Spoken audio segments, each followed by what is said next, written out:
Hello everyone and welcome to Maths 4. My name is Chetna Biswas and I hope you all are doing well.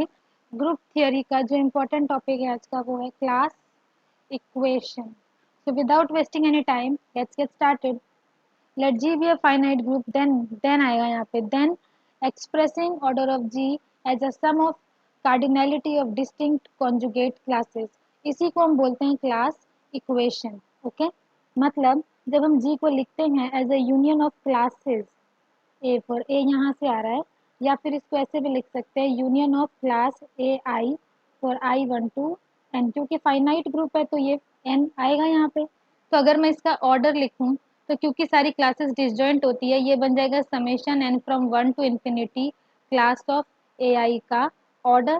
ठीक है, और हमें पता है कि ये क्लास ऑफ ए आई क्या होता है. क्लास ऑफ ए आई होता है order of G by order of N A normaliser. तो यहाँ पे हो जाएगा summation N from one to infinity order of G by order of N A. और इसको हम आगे दो पार्ट्स में ब्रेक कर सकते हैं. एक लिखेंगे हम समेशन जब ए जेड जी यानी सेंटर में से है, एक लिखेंगे समेशन ए जब सेंटर में से नहीं है. सेम चीज, order of G by order of N A. Right, अब इसको हम क्या कर सकते हैं, ए जब जब सेंटर में होता है ना, तब तब हम बोल सकते हैं कि जो एन ए है वो जी के ही बराबर आएगा. ये हमने अपने पिछली क्लासेस में पढ़ा है. ठीक है, तो इससे हमें क्या मिल जाएगा कि order of G by order of N A उस केस में वन ही होने वाला है. राइट, क्योंकि भाई ये बराबर है तो कट के क्या दे देगा, वन. तो ये हमेशा वन देगा for every A that belongs to Z G. तो इसको अगर मैं आगे बढ़ाऊं तो ऑर्डर ऑफ जी हमें क्या मिल जाएगा, जितने ए जेड जी में उन सब के लिए तो वन वन वन आता रहेगा. और बच क्या गया, summation order G by order N A where A does not belongs to Z G. और ये एन वन कितनी बार आएगा, order of Z G times. Right, यही होती है हमारी क्लास इक्वेशन. ठीक है, इसके बाद हमारे कुछ रिजल्ट्स हैं. सबसे पहले, अगर G1 आइसोमॉर्फिक है G2 के, तो इसका मतलब है कि जो क्लास इक्वेशन आएगी G1 की और जो क्लास इक्वेशन आएगी G2 की वो बराबर होगी. लेकिन कन्वर्स ट्रू नहीं है. एग्जाम्पल के लिए हम देखते हैं, अगर हम ले लेते हैं K4 एंड Z4, दोनों क्या है, both abelian. Since both are abelian, इसका मतलब पूरा जो ये K4 है ना वो अपने ही सेंटर के बराबर होने वाला है. राइट, और इसी तरह जो Z4 है वो अपने सेंटर के बराबर होने वाला है. भाई सारे ही एलिमेंट जो है वो सारे कम्यूट करेंगे ना, तो इसीलिए order of K4 one one one one आएगा और यही आएगा order of Z4. Class equation equal आ गई, बट क्या ये दोनों आइसोमॉर्फिक है, नहीं है. क्यों नहीं है, क्योंकि हम बोल सकते हैं Z4 हमारा साइक्लिक है जबकि K4 साइक्लिक नहीं है ना. तो इसीलिए ये आइसोमॉर्फिक तो नहीं हुए. यानी अगर ग्रुप आइसोमॉर्फिक होते हैं, ग्रुप अगर आइसोमॉर्फिक होते हैं तो क्लास इक्वल होती है, लेकिन अगर क्लास आइसोमॉर्फिक होती है तो ग्रुप आइसो क्लास अगर इक्वल होती है तो ग्रुप आइसोमॉर्फिक होना जरूरी नहीं है. राइट, इसके बाद हमारा एक रिजल्ट आता है कि अगर ग्रुप का ऑर्डर प्राइम पावर है और ग्रुप नॉन अबिलियन है तो सेंटर ई नहीं हो सकता. इसको हम कैसे दिखाएंगे, हम ले लेते हैं कि जो हमारा ग्रुप है वो क्या है, order of G is a prime power और क्या है, नॉन अबिलियन है. ठीक है, तो हमको क्या शो करना है, order of Z G E नहीं है, यानी order of Z G one नहीं आएगा. अगर वन नहीं आएगा इसका मतलब क्या है, नॉन अबिलियन से आप क्या समझते हो कि जी जेड जी के बराबर नहीं होगा. इसका मतलब there exist A belongs to G जो ए जेड जी में नहीं गया. क्योंकि ये जेड जी में नहीं गया, हम क्या लिख सकते हैं, हमें जो एन ए है वो भी जी के बराबर नहीं मिलेगा, है ना. जी के बराबर नहीं मिलेगा, लेकिन हमको ये पता है कि order of N A divides order of G. यह एन ए क्या है, नॉर्मलाइजर का ऑर्डर है. ठीक है, और ये डिवाइड्स करता है प्रॉपरली, इट डिवाइड्स प्रॉपरली. और क्योंकि ऑर्डर ऑफ जी पी की पावर एन है तो ऑर्डर ऑफ एन ए भी पी की कोई पावर ही होगी, तो वो पी की पावर आर ले लिया हमने. तो इससे हमें क्या मिला, order of G by order of N A अगर हम लिखते हैं तो वो पी की पावर एन माइनस आर हो जाएगा. राइट, पी इसको भी तो डिवाइड कर रहा है, तो इसका मतलब जो भी पी है, जो हमारा पी प्राइम है, that divides order of G by order of N A. ठीक है, अगर इनको डिवाइड कर रहा है तो समेशन को भी करेगा ना, तो P divide the summation order G by order N A where A does not belongs to Z जी।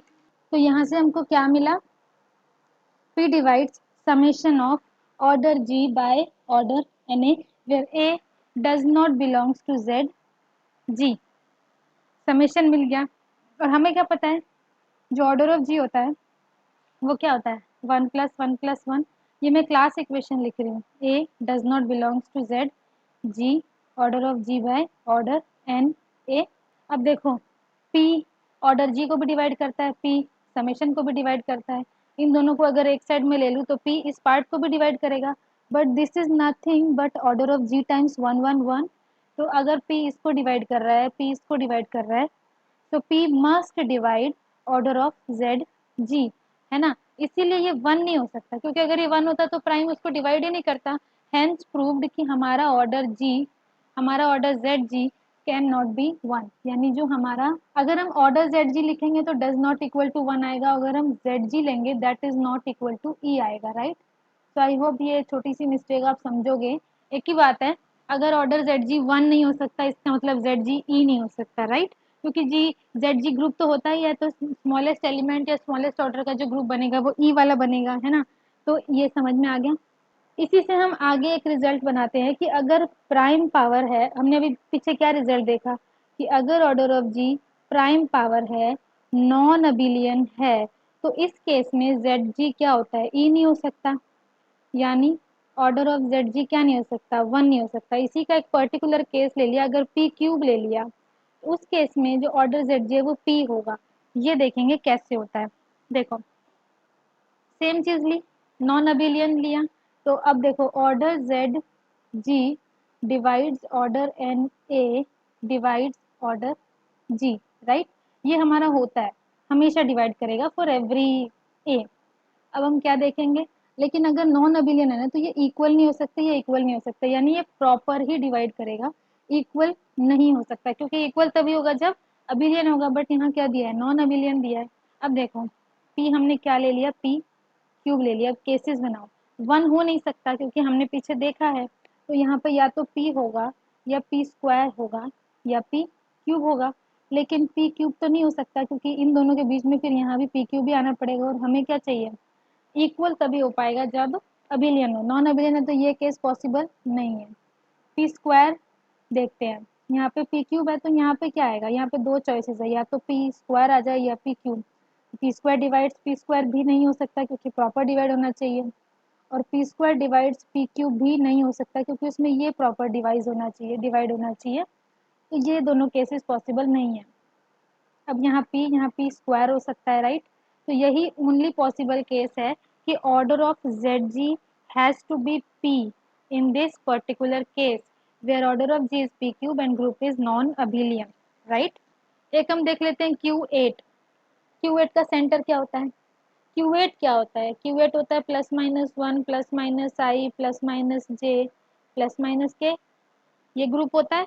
अब हम इसमें क्या देखेंगे, जेड जी सेंटर में कितने मेंबर होते हैं, या तो 1 या तो -1, है ना। ये पुराना आप याद करो। तो ऑर्डर जेड जी क्या आ गया, 2 आ गया। यानी अगर मैं ऑर्डर Q8 लिखूंगी तो वो होता क्या है, Q8 तो 8 होता है, जेड जी 2 है, यानी 2 बार हमें 1 1 लिखना पड़ेगा, राइट। उसके बाद हम क्या लिख सकते हैं, देखो 2 2 2 2 2 2 4 2 6 2 8 आ गया। यही हमारी क्लास होती है। टोटल कितनी क्लास बनी, 5 क्लास बनी।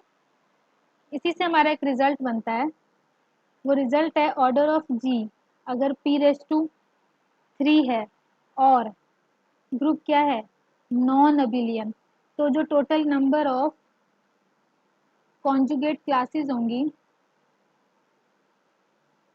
वो कितनी बनेगी, P² + P-1। देखो ये Q8 है, नॉन अबिलियन है, राइट। और इसका जो ऑर्डर है Q8 का वो 8 है, यानी 2 की पावर 3। अब इसमें पर्टिकुलर केस लगा के देख लो, 2² + 2 -1, 2 2 ज़ा 4 और 2 6 में से 1 गया, 5 क्लासेस। देखो 5 क्लासेस आई, 1 2 3 4 5, राइट। एक और रिजल्ट आता है हमारे पास, अगर ग्रुप का ऑर्डर P² है दैट इज अबिलियन। ये हमेशा ग्रुप अबिलियन होने वाला है, यानी पी स्क्वायर ऑर्डर का ग्रुप हमेशा अबिलियन होता है। ये यहाँ से प्रूव हो जाना चाहिए इसी रिजल्ट से। तो हम क्या करते हैं, लेट कर लेते हैं कि जो हमारा ग्रुप है ना जी इज नॉन अबिलियन, क्योंकि हमें अबिलियन दिखाना है, हमने लेट कर लिया नॉन अबिलियन है। अगर नॉन अबिलियन है हम क्या करें, देखो हमें पता है order of Z G divides order G, ठीक है। तो ऑर्डर ऑफ जेड जी के पास पॉसिबल ऑर्डर्स क्या है, या तो वन होगा या पी होगा या पी स्क्वायर होगा। वन हो नहीं सकता क्योंकि अभी हमने पीछे क्या देखा, पी एन ऑर्डर का नॉन अबिलियन अगर ग्रुप है तो उसका ऑर्डर जेड जी वन नहीं हो सकता है ना, नहीं हो सकता। पी स्क्वायर भी नहीं हो सकता, क्यों नहीं हो सकता, क्योंकि अगर पी स्क्वायर ऑर्डर हो गया और ये किसका सब ग्रुप है, जी का, तो यानी ऑर्डर जी के बराबर हो गया ना ऑर्डर जेड जी, क्योंकि ये भी तो पी स्क्वायर है। तो यानी ग्रुप खुद जेड जी हो गया, लेकिन ये तब हो सकता है जब ग्रुप अबिलियन हो, लेकिन ग्रुप अबिलियन नहीं है तो ये भी पॉसिबल नहीं है। बच क्या गया, सिर्फ पी बच गया। अब हम क्या करेंगे, पी से देखो हमें पता है order Z G divides order G, and इसको ऐसे और भी लिख सकते हैं order Z G divides order N A divides order G. P लिखा और यहाँ पी स्क्वायर, यहाँ देखो बीच में क्या आएगा, दो चॉइस हो गई, या तो बीच में पी आ गया, पॉसिबल नहीं है, नॉन अबिलियन के केस में ये पॉसिबल नहीं है।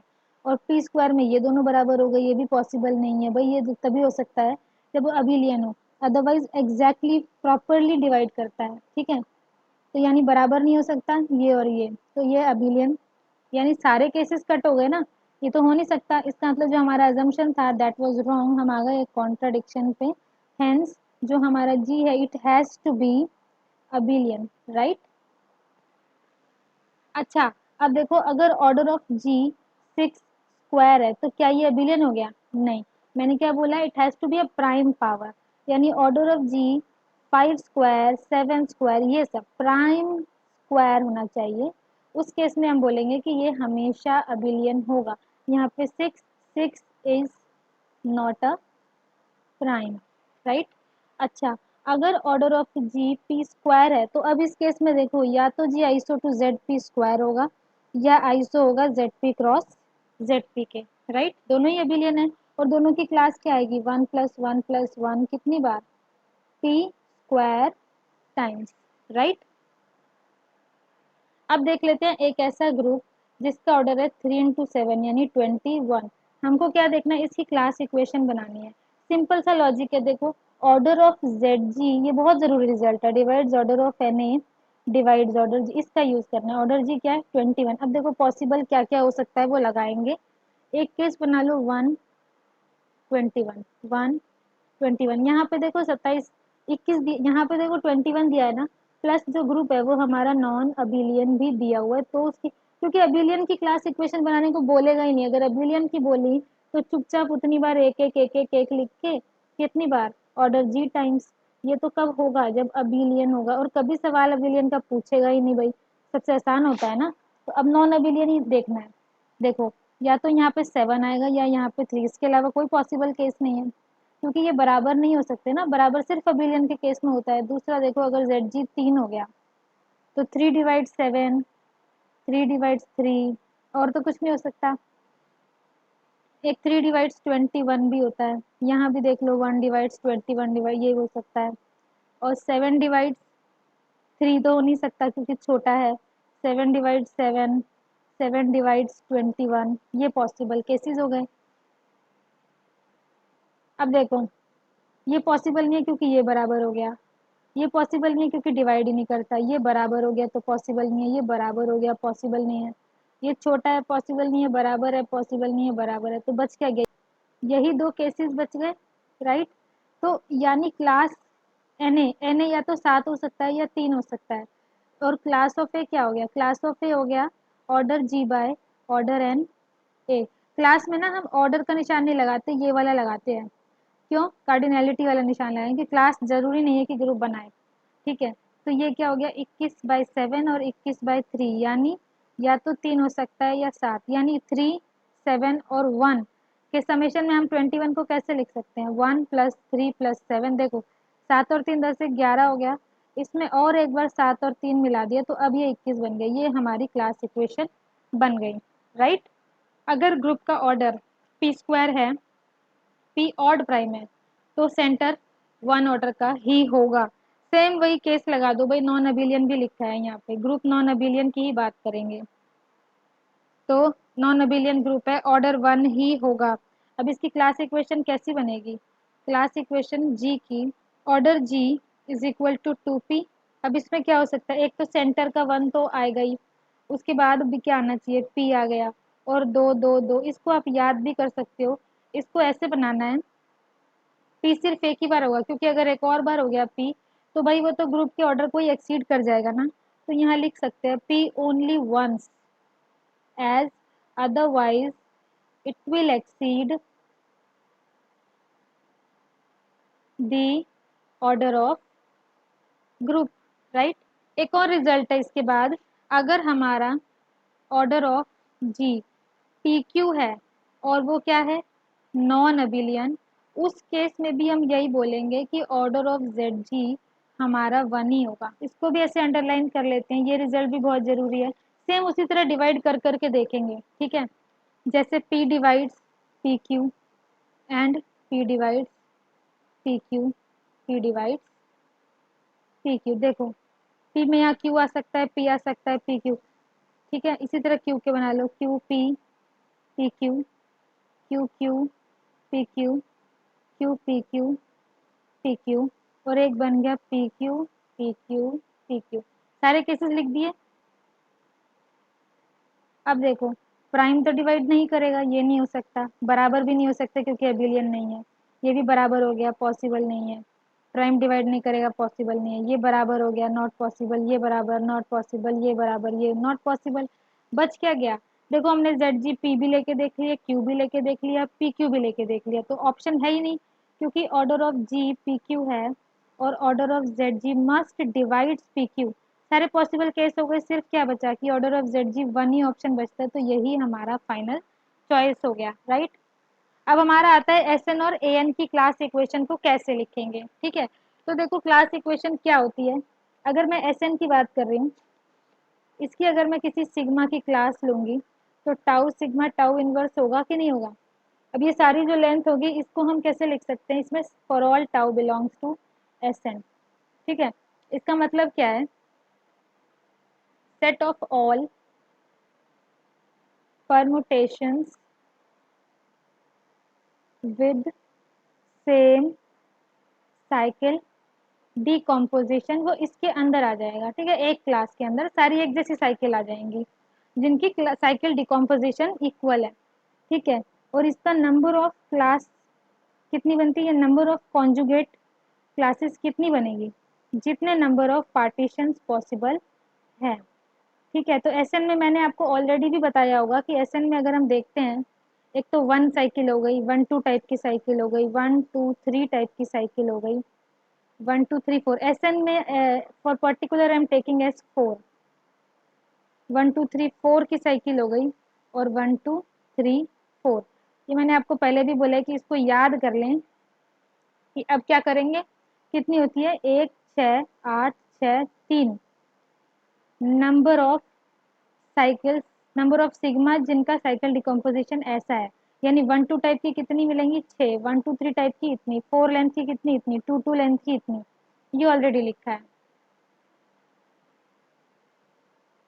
तो इसका मतलब अगर हम ऑर्डर ऑफ एस फोर देखें, तो वो किसके, इन सबको बस ऐड करके लिख देना है, वन सिक्स एट सिक्स, एक छः आठ छः तीन, ठीक है। और इसी में अगर मैं ए फोर की बात करूँ ना, तो देखो इवन कौन कौन से हैं, ये वाला वन इवन हो गया, ये वाला इवन हो गया, और ये वाली इवन साइकिल हो गई। तो ऑर्डर ऑफ ए फोर, यानी हम ए एन की साइकिल कैसे लिखेंगे, तो क्या होगा, वन लिख दिया, सबसे बड़ा वाला जो है उसको तोड़ के दो बार लिख दिया, प्लस थ्री, ये हमारी क्लास साइकिल हो जाएगी, खत्म। इसी तरह अगर मैं ए फाइव की बात करूँ, ए फाइव या एस फाइव, उस केस में देखो एस फाइव का मैं बताती हूँ किस टाइप से लिखते हैं, एक वन साइकिल होती है, एक वन टू हो गई, एक वन टू थ्री हो गई, एक वन टू थ्री फोर हो गई, एक one two three four five हो गई। उसके बाद कौन सी बची, one two three four five, और एक हो गई one two three four type की, देखो एक, दस, बीस, तीस, चौबीस, 15 20, 1 2 3 टाइप की 20 हो गए, ठीक है। ऊपर नीचे हो सकता है, बाकी है नहीं ऐसा, यही टेबल होती है कि 1 2 3 टाइप के कितने होंगे, 20 साइकिल हो जाएगी। अब इसका अगर हम बोलें ऑर्डर ऑफ S5 को क्लास बता दो, तो 1 10 20 30 24 15 20, ये हो गई क्लास इक्वेशन ऑफ S5। वहीं अगर A5 का पूछे तो देखो इसमें से E1 कौन सा है, ये E1 है, 1 आ गया। ये E1 है 20, ये E1 है 24, और ये E1 है 15। तो इसको सबसे बड़ा कौन सा है, 24, इसको 12 12 लिख देंगे बस, बाकी सेम है। 120 12 प्लस 12 15, ये क्लास इक्वेशन आ जाएगी A5 की, right. So that's it for today. I hope आपको ये सेशन यूजफुल लगा हो तो please like share and subscribe. Thank you very much for watching and all the best.